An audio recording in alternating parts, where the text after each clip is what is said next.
I'm going to be very unfair because I have a question for each of you, and they're not necessarily easy to answer, but I want you to answer them very briefly, okay? Okay. First to you, Ansis. One of the problems, it seems to me, for ports, this is a sort of a general problem for businesses all over the world, but quite specific elements for ports, is the problem of coordination.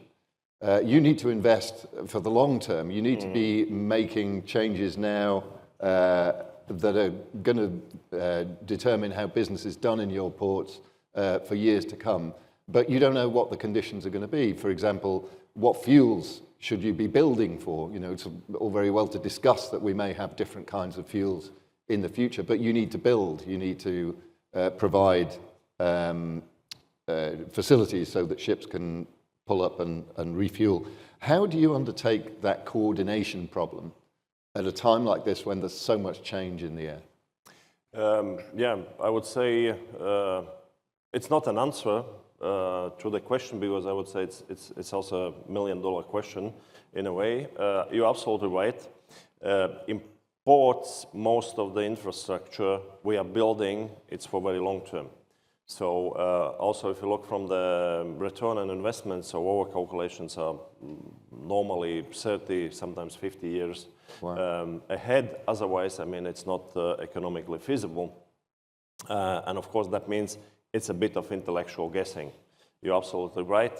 I mean, part of it, and what definitely would help, is that whenever, and why I pinpointed out the importance also of regulation, that it should be for the long term or with a long-term vision, and it shouldn't change, or the direction shouldn't change every 3 or 4 political term years. Because then it's really a problem. Yeah. But I think what we and our members across Europe are doing, so the collaboration also with the shipping and the shipping lines. So because also for ships the fuels is an open thing. I would say fuel-wise, most probably the problem for the ports is less about investing or investments.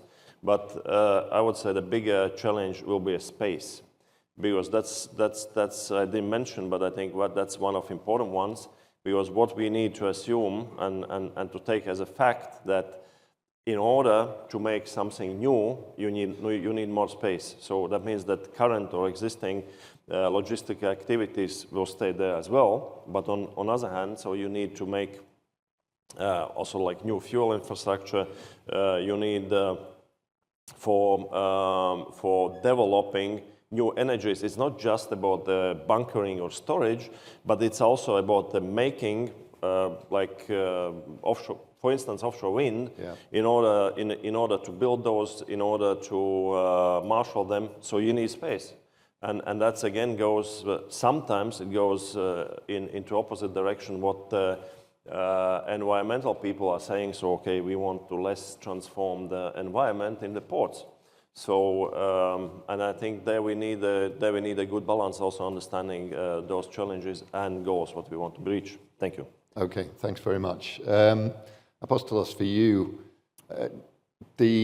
you mentioned the complication that politics adds into these long distance forward planning exercises.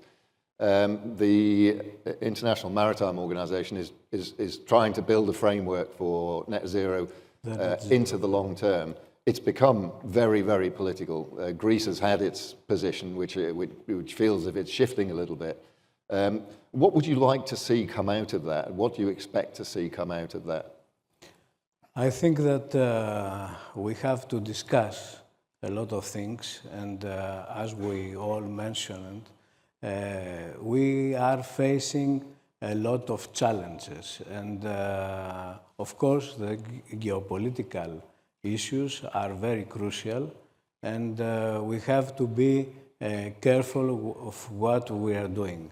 As Mr. Zeltiņš told before, we have to do a balance, and not only to have restrictions that can damage the whole trade system. So we have to be careful and to discuss and to see what to do, because it's very difficult, and it's also very, very difficult to achieve the fuel that it will be, as we mentioned before, the fuel for the ships is an unknown factor, and also is unknown where to find the possibilities to give from the ports to the ships all the bunkering that they need.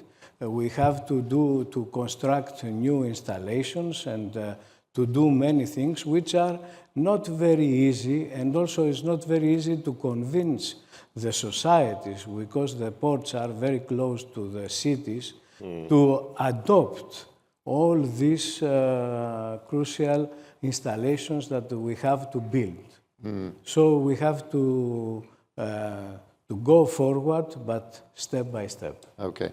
Well, we see if you travel up and down the coastline of Athens, you see the competition for land for development purposes. Okay. I would love to go through your agenda there step by step, but we need a whole day to do that, which we don't have. Yeah, I try to stick to very... So at this point, I'm points. going to call a close to the panel.